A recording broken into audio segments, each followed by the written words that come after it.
भाई मैंने जो है ढम्बावना दीदी की सैम दीदी की वीडियो देखी और मेरा दिमाग एकदम से चकरा गया। और सबसे पहले मुझे न्यू बॉर्न बेबी जो इनके घर में आने वाला है उसकी फिक्र हुई। भाई क्या पागल औरत है ये, क्या क्या कर रही थी। मैंने डॉग लवर देखे हैं, पेट लवर देखे हैं, लेकिन इसका जैसा कोई नहीं देखा। भाई ये क्या क्या कर रही थी। क्या आप अपने डॉग से प्यार करते हैं, आप डॉग लवर हैं या पेट लवर हैं और आपके घर में इस तरह के फरी बच्चे हैं, तो प्लीज़ मुझे कमेंट कर कर जरूर बताना कि क्या आप ये सब कुछ करते हो जैसे ये सैम दीदी कर रही है। भाई मेरा तो दिमाग चक्कर आ गया, सच्ची बता रही हूँ। जैसे कि मैंने आपको बताया था कि मैं थोड़ी पीछे चल रही हूँ, तो इनके कुछ व्लॉग्स जो मैंने एक साथ देख डाले जहाँ पर ये केदारनाथ जी की जो दर्शन के लिए गए हुए, अपनी मन्नत पूरी करने के लिए गए हुए। फर्स्ट ऑफ ऑल तो मेरे दिमाग में एक सबसे पहले ख्याल आया, चलिए वो भी मैं आपसे पूछूंगी, ख्याल भी पूछूंगी और अपने विचार भी आपके साथ शेयर करूंगी। Hi friends, welcome back to my channel. Channel में न्यू है तो चैनल को सब्सक्राइब कर लें और साथ ही साथ बेल आइकन प्रेस कर दें जिससे कि हमारे आने वाली वीडियो की नोटिफिकेशंस आपको पहले ही मिल जाए। पहली बात तो भाई मैंने कोई ऐसा इंसान, इतना डेस्परेट इंसान नहीं देखा जिसकी जिंदगी में सिर्फ और सिर्फ कॉफी के अलावा और कुछ है ही नहीं। Hi friends, welcome back to my channel. Channel में न्यू है तो चैनल को सब्सक्राइब कर लें और साथ ही साथ बेल आइकन प्रेस कर दें जिससे कि हमारे आने वाली वीडियो की नोटिफिकेशंस आपको पहले ही मिल जाए। तो मैंने इनके 2-3 व्लॉग देखे। एक्चुअली मैं जब ये निकल रहे होंगे वहां से नहीं देखा क्योंकि बहुत सारे पेंडिंग थे, बाकी थे। तो मैंने देखा जहां पर ये श्री केदारनाथ जी के टेम्पल पे, वहां पर मतलब उस प्लेस पर पहुंच गए हैं जहां पर बिल्कुल एकदम मंदिर के सामने ही इनको रूम मिल गया है। कोई साथ में थे इनके, एक कपल थे, शायद उन्होंने ये अरेंज कराया होगा। और बिल्कुल इतने सामने मिल जाना एक भक्त के लिए जो अपनी मन्नत पूरी कराने के लिए या दर्शन के लिए आया है, भाई उनके लिए वाकई में मान सकती हूँ कि बहुत बड़ी बात है, जिसको वो बार बार अगेन एंड अगेन ये चीज के लिए बता भी रहे थे कि बिल्कुल आंख खुलेगी, सामने से दिखेंगे। तो भाई एक श्रद्धालु के लिए तो ये वाकई में बहुत बड़ी बात है। वहां घूमना फिरना खाना पीना वो सब होता रहा, कपड़े पहनते रहे और अपने एक स्कार्फ के लिए भाई पीछे पड़ गई अपने पति के। पति कहता मैं हड़प लूंगा। भाई पहली बात तो फर्स्ट ऑफ ऑल तो हस्बैंड और वाइफ में क्या तेरा क्या मेरा, और अगर कोई चीज ऐसी है जो यूनिसेक्स है, जो दोनों पहन सकते हैं, दोनों ले सकते हैं, यूज कर सकते हैं, उसमें तेरा मेरा क्या। भाई ये क्या चीज है। और फिर ये औरत ज्ञान बांट रही थी कि ऐसा कपल है, ऐसा कपल है। जो कपल इनके साथ में था उनसे इन्होंने क्या सीखा जो इन्होंने अपने इन 10 साल की शादी में नहीं सीखा। वैसे तो दोनों ही एक ही थाली के चट्टे बट्टे है भाई, ना कम ये है ना कम वो है। और भाई वो आदमी तो एक अलग नेक्स्ट लेवल जा रहा है।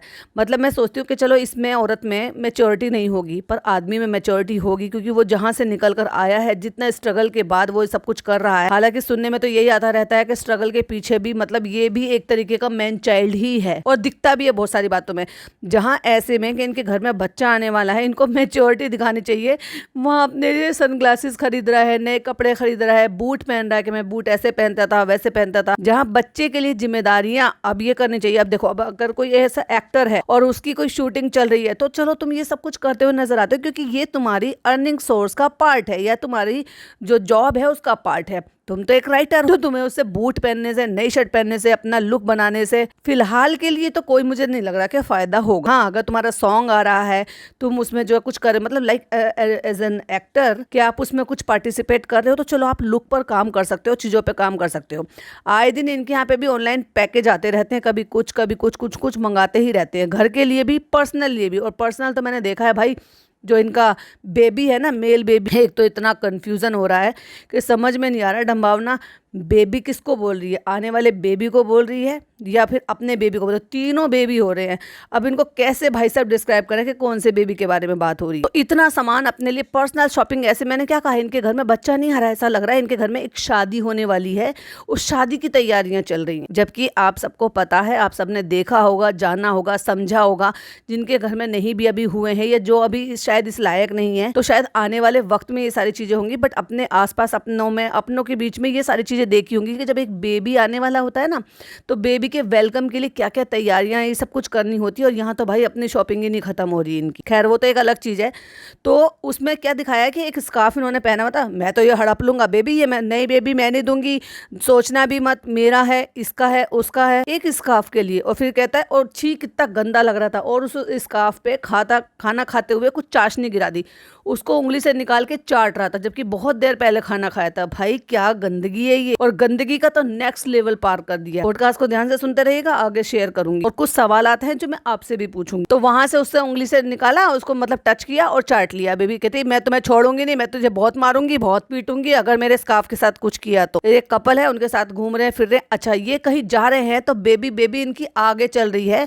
तो भाई जो बेबी का शूट कर रहे हैं, शर्म भी नहीं आती, क्या शूट कर रहे हो, क्या दिखा रहे हो। और पीछे से भाई साहब बेबी का बम दिखा रहे हैं और फिर कहते हैं कि हाँ तुम बहुत पतली दुबली हो। तो पतले दुबले इंसानों पे सब कुछ बहुत अच्छा लगता है, मतलब एग्जैक्टली इतना गंदा लग रहा था, दिख रहा था, या वो बताने की कुछ और कोशिश कर रहा था, दिखा कुछ और रहा था। और उसने पलट कर भी देखा, क्योंकि वो जो जब ये ऐसे कह रहा था ना, उसको छेड़ रहा था कि पतले लोगों पे बहुत अच्छा लगता है। लेकिन भाई अजीब सी शेप हो रही है उसकी। मैं मानती हूँ कि वो वेट लॉस कर रही है, लेकिन जिस तरीके से उसके बम पे बिल्कुल फोकस करके कैमरे को दिखा रहा था चलते हुए, जब वो जीना चढ़कर जा रही थी, कितना गंदा लग रहा था यार। क्या ये आदमी है, क्या ये शौहर है, हद ही है बस। उसके बाद हेलीकॉप्टर में बैठे हैं एक जगह। अब मैंने तो 3-4 व्लॉग देख लिए, तो मैं धीरे धीरे कुछ पॉइंट ही आपके साथ शेयर करूंगी, पूरा तो खैर मैं क्या रिव्यू करूंगी। एक जगह गए, 2 जगह गए, और वहीं पर ये कह रहे थे कि हम जब जा रहे थे, मतलब एयरपोर्ट की तरफ जा रहे थे, तो वहीं पर हमें एक देवी है जिनके दर्शन हमें करने थे, जिनका मंदिर हमें दिख गया। मंदिर इनको दिख गया, लेकिन इन कमाकलों को ये नहीं पता कि वो मंदिर कौन सा है, वो कौन सी देवी का मंदिर है, मतलब वो इनकी कुल देवी का मंदिर है, इनको ये पता ही नहीं है। आसपास के लोग या ड्राइवर हो गए या जो लोकल वहां के होते हैं ना, उनको पता होता है ये कौन सा मंदिर है, कौन सी देवी का मंदिर है। भाई देखो, ज़्यादा नॉलेज मुझे नहीं है, पर जितना पता है उतना मुझे ये पता है कि अगर आप लोकल है, वहीं आप घूम रहे हो, ऑफ कोर्स अब टैक्सी वाला ये अपने घर से तो लेकर नहीं गई होंगी, वहीं का लोकल ही होगा ना, तो उनसे पूछ सकती थी। मंदिर में पहुंचने के बाद इनको पता चला कि भाई ये तो हमारी जो है माता का मंदिर है, जो हमारी कुल देवी है। लेकिन मैं ये सोच रही थी कि भाई ये लोग केदारनाथ मंदिर गए, दर्शन के लिए गए और मन्नत पूरी करने के लिए गए। तो भाई आप मुझे बताओ, क्योंकि मुझे ज्यादा नॉलेज नहीं है, लेकिन मुझे जितनी नॉलेज है अपने बारे में या मन्नत के बारे में, तो वो तो ऐसे होता है ना कि जब आपकी मन्नत एक्चुअली पूरी हो जाती है और सब कुछ ठीक ठाक सेटल होता है, जैसे कि माना कि आपने किसी की बीमारी के लिए मन्नत की है और वो ठीक ठाक होकर घर आ जाए और बिल्कुल अब सही कंडीशन में हो जाए, तब आप मन्नत पूरी कर सकते हो। आप अपनी बच्ची की शादी के लिए आप बोल रहे हो, ज्यादातर तो देखो बच्चियों की शादी के लिए या जॉब के लिए ही बोलते हैं। अब ये थोड़े ना कि ऑफर लेटर आ गया और जाओ कि तुम मंदिर, मतलब मंदिर में या मस्जिद में या दरगाह पे या कहीं पर भी आप जाके अपनी मन्नत पूरी कराओ। एटलीस्ट जॉब लगने दो, आप वहां पर जाने दो। मैं ये नहीं कह रही कि पहली सैलरी आने तक रुको, बट आपकी जॉब लग जाए, इंश्योर हो जाओ कि हाँ ठीक है मेरी जॉब चल रही है, तब जाकर आप अपनी मन्नत पूरी करो। सेम एग्जैक्टली वही है कि बेबी इनके घर में आ जाए, बेबी सेटल हो जाए, 1 महीना आराम से 10-12 दिन 15 दिन हो जाए, उसके बाद इनको ये मन्नत पूरी करनी चाहिए थी। ऑफकोर्स इन्होंने खुलकर ये बताया है कि हमने बेबी के लिए मन्नत की थी। अच्छा भाई, तुमने उनको अपने सास ससुर को नहीं बुलाया, जो आपने ये भी जो भी कुछ आप रिचुअल कर रहे हो, अगेन एंड अगेन मैं ये क्यों कह रही हूँ, क्योंकि ये भी जो आईबीज है ना, उनसे कुछ कम नहीं है। अपने माँ और बाप को कोई तवज्जो दे ही नहीं रहे हैं। बस इनको तो ये है कि हम दूर रहते हैं तो चलो बस हम ही हम हैं, उनको क्या ही बुलाना, उनको तो गेस्ट की तरह से बुलाएंगे। तो क्या एक होने वाले दादा दादी के कोई अरमान नहीं होते हैं, कोई खुशी नहीं होती, कोई तैयारियां नहीं होती है, कोई रिचुअल नहीं होता। जैसे कि मैंने नाम लिया था कि कुल देवता का जो भी कुछ आपके यहाँ होता है, जिस तरह से भी करते होंगे, सबके घर में अलग अलग हिसाब किताब होता है। किसी के कुल देवता कोई और होते हैं, किसी की कुल देवी होती हैं, किसी के कुछ और रिचुअल होते हैं, कुछ और चीज़ें होती हैं जो कुछ पहले से करने होता है। अब एक लड़की की लड़के की किसी की शादी होती है, उससे पहले भी बहुत सारी पूजाएं होती हैं जो सबके अलग अलग जगह पे होते हैं, अपने अलग अलग हिसाब से होते हैं, अलग अलग घरानों में होते हैं। तो क्या उनको दादा दादी को इतना भी अधिकार नहीं है? और तुम अगर जा ही रहे थे तो भाई उनको भी ले जाते। एटलीस्ट इस एज में लोग ज़्यादा खुश होते हैं जब वो दर्शन करने के लिए या ऐसी जगह पर धार्मिक प्लेस पर जाते हैं। लेकर ही नहीं गए, पता नहीं क्या समझते हैं। और ऐसा तो नहीं है कि भाई मैंने तो उनके रेगुलर उनके व्लॉग देख रही हूँ, मुझे नहीं लगता कि उनके पापा जो है, इसके मेल बेबी के पापा कोई जॉब करते हैं। मम्मी तो ऑफकोर्स उनकी हाउसवाइफ ही हैं। तो जब मैं अभी जैसे बीच बीच में थोड़े थोड़े उनके रेगुलर व्लॉग्स देख रही हूँ, तो वो भी सिर्फ व्लॉगिंग ही करते हैं और उनसे ही उनका चल रहा है। हो सकता है ये भी उनको घर के लिए या किसी चीज़ के लिए हेल्प करते होंगे, बट हाँ उनका भी अब ये मेन अर्निंग सोर्स जो है ये व्लॉगिंग ही है। क्योंकि मैंने नहीं देखा कि वो बता रहे हैं कि कुछ काम के लिए, जॉब के लिए बाहर जा रहे हैं, नाश्ता कर लिया, ये कर लिया, वो कर लिया। पर मैंने तो ये देखा कि वो भी घर पर रहते हैं। तो जो व्लॉगिंग वहाँ से हो रही है, वो व्लॉगिंग तो ये जैसे ढम्बावना और ये लोग कर रहे हैं, तो वो भी कर सकते हैं, क्योंकि इनका भी आज की डेट में सिर्फ यही अर्निंग सोर्स है, यही काम है। तो पापा मम्मी को इन्वॉल्व क्यों नहीं कर रहे हैं अपनी इस खुशी में, और धार्मिक प्लेस पर जहाँ पर बुजुर्ग लोग जाना ज़्यादा पसंद करते हैं, और तुम्हारी वजह से उनको इन सारी चीज़ों में और ज़्यादा आसानी मिल जाती।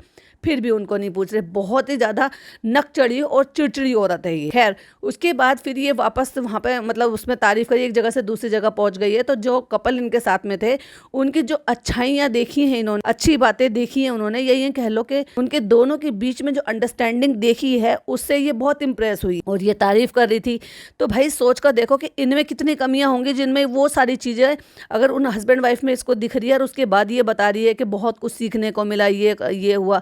चलो अच्छी बात है कि आप किसी से अगर अच्छी चीजें सीख रहे हो, और सीखने की कोई उम्र नहीं होती कि 10 साल हो गए तो आप जो है आप में अंडरस्टैंडिंग नहीं है तो चलो इसके बाद आप सीख लोगे। तो वही ऐसी उनकी तारीफ करते करते फिर इसने 4-6 लोगों का और नाम गिनाया जो इनकी जिंदगी में इनके क्लोज फ्रेंड हैं, जिनमें से 2 से 3 तो कपल हैं, बाकी सिंगल हैं। अभी उसमें से एक स्वीटी भी है और एक जो है अविनाश 2.0 भी है जो कि अभी सिंगल हैं, एंड देन वो जो है दूसरा भी है। तो ये एक नाम भूल गई इसने, वसीम का और उनकी वाइफ का नाम लिया और एक और का और उनकी वाइफ का नाम लिया, लेकिन भूल गई एक और को जिनकी बच्ची को इसने गोद भराई में बिठाया था। मुझे सही से नाम याद नहीं आ रहा, आपको याद हो तो प्लीज कमेंट में बता दीजिएगा। पूरा भाषणबाजी करके जब एक जगह से दूसरी जगह चली गई और बहुत टाइम बाद फिर इसने कहा कि फ्रेंड्स हम आपको याद दिला रहे थे, तो हम कैसे भूल सकते हैं कि एक और कपल है हमारी जिंदगी में जिसको हम भूल गए थे। वाह बेटा वाह शैम्पी वाह, भूल गई इसका मतलब तुम्हारे लिए वो इतने इंपॉर्टेंट थे ही नहीं, तुम्हारी जिंदगी का इतना इंपॉर्टेंट हिस्सा ही नहीं। खैर अभी सो रहे से तो खैर क्या ही कह सकते हैं। वहां से निकले, हेलीकॉप्टर में बैठे हैं, दूसरी जगह गए हैं। जब दूसरी जगह से एयरपोर्ट पर जा रहे थे तो वहां रास्ते में इनको मंदिर दिखाई दिया जहां पर इन्होंने अपनी कुल देवी के लिए बहुत ही अच्छे से पूजा की है कि आत्मा तृप्त हो गई है। तो भाई ये मौका अपने पेरेंट्स को भी दे देना चाहिए था। चलो मैंने माना कि अपनी बहनों को आप नहीं बुला सकते, वो वर्किंग प्रोफेशनल हैं, जॉब करती हैं, जॉब से उनको छुट्टियां नहीं है, बट मम्मी पापा उनके साथ ही ये सारी चीजें करें। उनको तुम वियतनाम घुमाने फिराने तो ले जा सकते हो, लेकिन वही जब आप मन्नत पूरी करने के लिए धार्मिक प्लेस पर लेकर जा रहे हो, क्योंकि मैं देख रही थी जब ये वीडियो कॉल पर उनको दिखा रहे थे तो वो कितनी हसरत भरी नजर से वो देख रहे थे। सोचते तो होंगे कि भाई हम लोग परेशान हैं, अब जाने को तो वो मुझे नहीं पता कि वो अकेले जाते हैं क्या नहीं जाते हैं। आप लोग अगर कोई उनको रेगुलर देखते हैं, फॉलो करते हैं तो बताइएगा कि क्या कभी वो अकेले इनके बगैर गए हैं इस तरह से केदारनाथ, बद्रीनाथ या जितने भी धार्मिक प्लेस हैं वहां पर मेरे अकॉर्डिंग अगर वो इनको साथ में लेकर जाते, साथ में बुलाते तो अच्छा होता, साथ में दर्शन होते। जितनी आसानी से इनको दर्शन करने को मिल गए उतनी ही आसानी से उनको भी होते और उनको अच्छा लगता, उनका भी मन शांत होता, उनका भी ईश्वर से जो उन्होंने मन्नत मांगी थी वो पूरी हो जाती। हालांकि मन्नत पूरी करने में बहुत ज्यादा जल्दबाजी कर रहे हैं ये लोग, खास तौर से तो ये जो मतलब इतना डर मन में आपके हावी होता है, पर वो डर मुझे इनके मन में दिखाई ही नहीं दे रहा। ओवर कॉन्फिडेंस है भाई, एक तरफ चालू है कि डर डर के उसने हाल बुरा कर रखा है कि वो अपने बच्चे के बारे में बर्थडे तक नहीं मना पा रही है, और उसका जो वो मतलब पर मंथ का बर्थडे होता था ना वो तक भी उसने फोटोशूट करना ही सब कुछ भी बंद कर दिया था। एक तरफ ये है ओवर स्मार्ट बन के भाई क्या कुछ नहीं कर रही है। उसके बाद घर पहुंचती है धीरे धीरे करके, जब वहां पे हाँ एक जगह से कपड़े भी लिए इन्होंने कि तुम ज्यादा ले लोगी, तुम कम ले लोगी, और हमेशा अपनी शॉपिंग में ना भाई इतना ध्यान देता है कि उसको टोकते टोकते कि तुम बहुत ज्यादा कपड़े खरीद लेती हो और खुद शॉपिंग करते करते रुक नहीं रहा है। भाई साहब ये मेंचा है, और यही वजह है कि माँ बाप ज्यादा बोलते नहीं, क्योंकि उनको पता है कि हमारे बेटे को सेटल करने में या आगे ले जाने में या हर चीज में हमारी बहू का हाथ है। तो भाई बहू भी हर चीज पर फिर इन सब चीजों पर हावी रहती है, इसलिए उनका बोलने का कुछ भी हाँ में हाँ मिलाने के अलावा और कोई उनके पास ऑप्शन नहीं है। वरना बहू बेटे अगर बराबर के होते हैं, बराबर के कमाते हैं और बराबर के फेमस होते हैं तो कोई क्यों करके जो है चुप करेगा या इन बातों को तूल नहीं देगा या अपनी ओपिनियन नहीं शेयर करेगा। खैर उसके बाद फिर घर आ जाते हैं। घर आने के बाद कहती है कि बेबी तुम ये करो वो करो, इतना सारा सामान कुछ पकड़ा के और दरवाजा खोला है।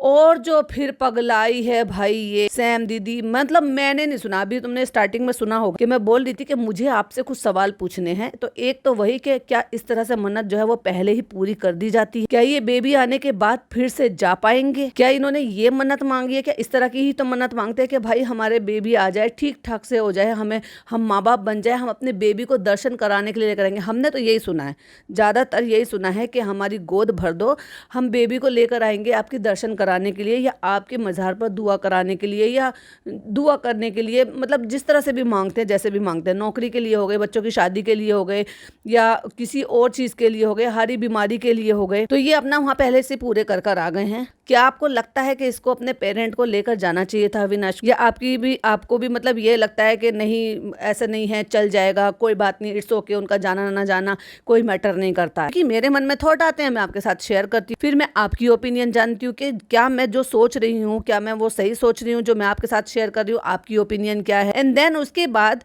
कोई अगर पेट लवर है, सबसे बड़ा सवाल, आप लोगों में से बहुत सारे लोग होंगे जो पेट लवर होंगे या डॉग पेरेंट होंगे, तो क्या वो ये सब करते रहे हैं, या मेरा जो है डर का रीजन क्या है कि मैं उस बच्चे के लिए इतनी ज्यादा क्यों डर रही हूँ। क्योंकि जैसे ही आई है ना, चीख रही है, चिल्ला रही है, जितने घर में घुसी है भागे भागे बच्चे। अब देखो भाई, तुम 2-3 दिन बाद आए हो तो बच्चे तो देखो मिस करते ही हैं, फिर चाहे आपके बच्चे हों, फिर चाहे फरी बच्चे हों, तो वो भागे भागे आए हैं। जितना वो चीख रहे हैं, चिल्ला रहे हैं, उससे ज्यादा ये चीख रही है, चिल्ला रही है। मतलब अपनी आदतों तो मैं जरा भी बदलाव नहीं कर रही है। और मुंह चटवाने की अब बात आ जाती है। ये अब वहां से आने से पहले ही कह रही थी मैं घर जाऊंगी बेबे, मैं बच्चों से मुंह चटवाना बहुत मिस कर रही हूँ। मैं अपना मुंह खोल लिया, दोनों जो डॉग हैं वो इसके मुंह के अंदर जीभ डाल के चाट रहे हैं। मैं कैसे ना डरूं इस चीज के लिए कि ये उस छोटे से बच्चे के लिए क्या प्रिकॉशन ले लेगी। क्या उस बच्चे को ये डॉग के साथ रखने में क्या आपको लगता है कि वो, मैं मानती हूँ कि बहुत अच्छे ट्रेंड उसने किए होंगे और वो भी इसके बच्चे के बराबर ही हैं, लेकिन भैया इंसान के बच्चों में और डॉग के बच्चों में फर्क तो है। तुम ये थोड़ी ना कर सकते हो कि जो अपने बच्चे को फीडर बोतल से दूध पिला रहे हो उसी बोतल को तुम कुत्तों के मुंह में दे दोगे और फिर उसी बोतल को वापस अपने बच्चे के मुंह में दे दोगे। ऐसे थोड़ी ना कर सकते हो, दोनों में फर्क है ना भाई। तुम अगर घर का एनवायरनमेंट अभी ठीक नहीं कर रहे हो, अभी सेफ नहीं लेकर चल रहे हो, अभी ट्रेनिंग नहीं दे रहे हो, तो उन बच्चों को तो वो तो ना समझ है, वो तो बेचारे जानवर हैं। तुम तो इंसान हो, तुम में तो इतनी अकल होनी चाहिए। चीखना चिल्लाना, एक छोटे बच्चे के घर के लिए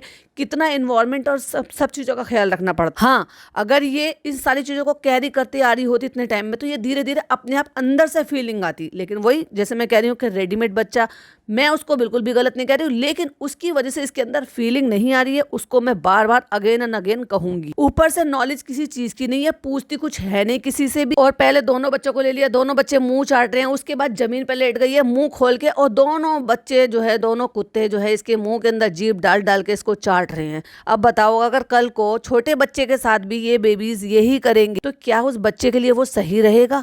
या जितने भी डॉग पेरेंट हैं या फरी बच्चे के जो पेरेंट हैं, क्या वो ये सब कुछ कराते हैं? क्या इस हद तक कराते हैं कि लो मेरा मुंह चाट लो, मैं मुंह खोल रही हूँ और तुम अपना सलाइवा मेरे मुंह के अंदर डाल? लाइक सीरियसली, अजीब नहीं लगता भाई? जानवरों में और इंसान में फर्क होता है। इसीलिए कुछ ऐसे भी होते हैं जो स्ट्रीट डॉग होते हैं, वो आपको बाइट कर लेते हैं और आपको बीमारी तक हो जाती है, क्योंकि वो जानवर हैं। मैं मानती हूँ जो पालतू होते हैं उनको बहुत सारी वैक्सीनेशन दी जाती है, उनकी एक्स्ट्रा केयर होती है, तो उनमें और स्ट्रीट डॉग में बहुत फर्क होता है। बट डॉग तो डॉग ही है ना यार। अब ऐसे पालतू होने की वजह से, घर में रखने की वजह से, बच्चों की तरह से केयर करने की वजह से वो इंसान तो नहीं हो जाएंगे। तो जो प्रिकॉशन आपको लेनी है वो आप अभी से मेंटेन कर क्यों नहीं चल रहे? आने वाले बच्चे के लिए घर का एनवायरनमेंट धीरे धीरे कर क्यों नहीं चेंज कर रहे? उसके हिसाब से क्यों नहीं कर? चीख रही है, चिल्ला रही है, पड़ी मतलब जितने कुत्ते जैसे रोते हैं ना, कभी कभी आपने रात को सुना होगा, एग्जैक्टली वैसी आवाज निकाली है भाई। मैं तो सोची थी ये औरत ये पगला गई है, इसको हो क्या गया? ये ठीक भी है या कोई स्क्रू ढीला हो गया है? मतलब ऐसे कि मानो अगर आप ये स्क्रीन नहीं देख रहे हो तो आपको ऐसा लगेगा कि कुछ हादसा हो गया है किसी के यहाँ पे, और किसी के यहाँ पे कोई बुरी तरीके से रो रहा हो। और इतने पे वो तो पगलाई जा रही है, जमीन पे पड़े पड़े वो कुत्ते उसका मुंह चाट रहे हैं, सलाइवा उसके मुंह के अंदर डाल रहे हैं। कहती जी ये तो पड़ गई है जी, और मुझे कोई पूछ नहीं रहा, और मैं चाहता भी हूँ कि मुझे कोई ना पूछे, वरना मैंने देहरादून से नई शर्ट खरीदी है, पंजा वंजा मार के फाड़ देंगे। तो एक चीज और मैंने नोटिस की है भाई, देखो तुम फरी बच्चों के माँ बाप हो, है ना, उसमें कोई ऐसा नहीं है कहता है मेरी नई शर्ट फट जाएगी। जब तुम भाई डॉग्स के पेरेंट हो तो भाई डॉग्स को क्या पता पंजा मारना, चीजें खराब करना, फाड़ना, वो तो अपने टॉय वगैरह भी सब कुछ फाड़ देते हैं। अब उनको कोई स्पेशल ट्रेनिंग तो दी नहीं जाएगी, या तुम या तो फिर दूर रखो भाई अपने से। कल को बच्चा भी होगा, बच्चा थोड़ा बड़ा भी होगा, वो लाख चीजें भी तुम्हारे ब्रांडेड चीजों पे भी गिराएगा। आइसक्रीम गिरा देते हैं, खाना गिरा देते हैं, दाग धब्बे लगा देते हैं, जैसे कि तुमने ढंभावना के मफलर पे लगा दिया था। तुमने इतने बड़े, और ढंभावना ओवर स्मार्ट बन के जो है ना तुम्हें डांट रही थी कि मैं तुम्हें मारूंगी, मैं तुम्हें पीट दूंगी। तो बच्चे तो ना जाने क्या क्या गंदा करते हैं भाई, पता नहीं इनमें पेशेंस ही नहीं है। अजीब ही कपल है, अजीब ही आदतें हैं इनकी। कहती है बेबी कोई भी तुम्हें मुंह क्यों नहीं लगा रहा? तो कहता अच्छा है मैं भी तो नहीं लगा रहा। कहती है इतने इसलिए झुंझलाया हुआ क्योंकि किसी कुत्ते ने इसको मुंह नहीं लगाया। भैया अच्छा है कुत्ते ने मुंह नहीं लगाया, कुत्ते से मुंह लगवाने के लिए तो तुम हो ना। जा जा कुत्ते, बाप है तेरा ये क्या तरीका है? जा जा कुत्ते, जा ना, तेरा बाप है, जा उसको मुंह लगा। मतलब कुत्तों से ऐसे कह रही है भाई, क्या औरत है। कहती है जा जा जा, डीएनए मिला। अब बताओ, इंसान का डीएनए अब कुत्ते के डीएनए से मैच होगा। कहती है चाट ले मुंह चाट ले, मम्मा है ना तू इसका मुंह चाट ले, कोई बात नहीं। अब मुंह चाटवाने के लिए वो मुंह चाटने के लिए दे रहा है, लेकिन उसने मुंह नहीं खोला है। कम से कम उसमें इतनी तो अकल है। ये तो मुंह फाड़ देती है, दांत दिखा देती है, छी। और इतनी कॉफी पी है भाई, हर ऐसा लगता है मुझे ये हर आधे घंटे में एक कॉफी पीती होगी। क्या इतना कॉफी पीना सेफ है? डॉक्टर बताते हैं कि दिन की आप 3 से 4 कॉफ़ी पी सकते हो, लेकिन अगर दिन की 10-12 कॉफ़ी हो रही है तो क्या इतना कॉफ़ी पीना सेफ है आपकी सेहत के लिए? वो अच्छी है क्या? डॉक्टर रिकमेंडेड है कि भाई तुम इतनी कॉफ़ी पी लो? और कॉफ़ी के लिए इतना क्या पागलपन होना? आपको क्या लगता है? बताइएगा जरूर। और नौटंकी इतनी है कि इसने जो नैनी हायर की है उस नैनी ने बताया होगा, पहले तो वो कपड़ों के लिए बोल रही थी कि कपड़े वॉश होंगे कब, लेकिन अभी क्या है, जिसमें बेबी को कवर करते हैं वो भी, जो उसके ब्लैंकेट होते हैं वो भी, वो सब वॉश होंगे। बाथरूम में लेकर गई है वो, एक के बाद ला कर डाल देते, और वो जो ला कर डाल रही थी ना भाई, मुझे ऐसा लग रहा था जैसे कोई किसी पे थोपता है ना, ये भी दो ये भी दो। मतलब मालकिन वो है नैनी, और नौकरानी जो है या यूँ कह लो हाउस हेल्प जो है वो डम्बावना है। क्यों? क्योंकि जस्ट बिकॉज इसको ये प्रूव करना था, ये दिखाना था कि मैं अपने बेबी का काम खुद से कर रही हूँ। ओ भाई साहब, कितनी दिखावटी औरत है ये, फेक। वहां पे बैठ गई, देखो है कितना अच्छा है, ये तुम्हारी बहन ने बहुत अच्छे कपड़े भेजे हैं, उन पे छोटे छोटे कपड़ों को डिटर्जेंट पूछ पूछ कर डाली थी, कितना डालूं ये डालूं। अरे भाई, इतना तो तुझे अंदाजा होगा कि कपड़ों में डिटर्जेंट है, वो लिक्विड डिटर्जेंट, ठीक है वो बच्चों के कपड़े हैं तो उसमें तुम्हें ये तो अंदाजा होगा कि डिटर्जेंट कितना डालते हैं। इतना निब्बागिरी करना, इतनी निब्बीपन करना। उन्होंने लाकर डाल दिया तो बस हल्का सा एक दफा डालकर दिखा दिया, और उसके बाद फिर अगले सीन में दिखाया कि फ्रेंड्स ये देखो, ये तो सूख गए हैं, इतने कपड़े सूख गए हैं और बाकी के सब सूख रहे हैं। पर ये तो बता बहन जी, वो धोए किसने? तुमने सिर्फ सर्फ में डालते हुए दिखाया, उनको निकाल कर पानी में कब खंगाले, कब उनको कई कई बार पानी में निकाला, फिर उसके बाद उनको सुखाने के लिए दे, वो कौन दिखाएगा? क्योंकि बेबी चली गई डांस करने के लिए, बेबी के पास कोई रील नहीं है अपलोड करने के लिए बैकअप में, तो बेबी डांस करने के लिए चली गई। मैं ये सोच रही हूँ बेबी अपना उस न्यू बॉर्न बेबी को छोड़कर भी डांस करने के लिए जाएगी। मतलब अगर ये डिलीवर करती खुद से बेबी के लिए, तो क्या ये 1 महीने से पहले जो है ये डांस करने के लिए जा सकती थी उन सब चीजों के लिए? तब भी तो उसको मैनेज करना पड़ता ना। लेकिन रेडीमेड बच्चे का यही तो फायदा है भाई साहब ना। मैं बिल्कुल नहीं कह रही कि इनका बच्चा रही है, भाई इनका ही अंश है, इनका ही डीएनए मैच करेगा, लेकिन डिलीवर नहीं करा ना तो वो फीलिंग नहीं आ पाएगी। बाकी इन सब में आपका क्या कहना है, आपकी क्या ओपिनियन है, वो मेरे साथ आप कमेंट बॉक्स में शेयर कर सकते हैं। वीडियो पसंद आई हो तो लाइक शेयर कीजिएगा, और आपने कुछ और पॉइंट अगर आपको ऐड कराना है तो प्लीज जरूर से कमेंट बॉक्स में लिखिएगा, ताकि मैं नेक्स्ट वीडियो में वो कवर कर सकूं। तब तक के लिए बाय बाय, टेक केयर, अल्लाह हाफिज।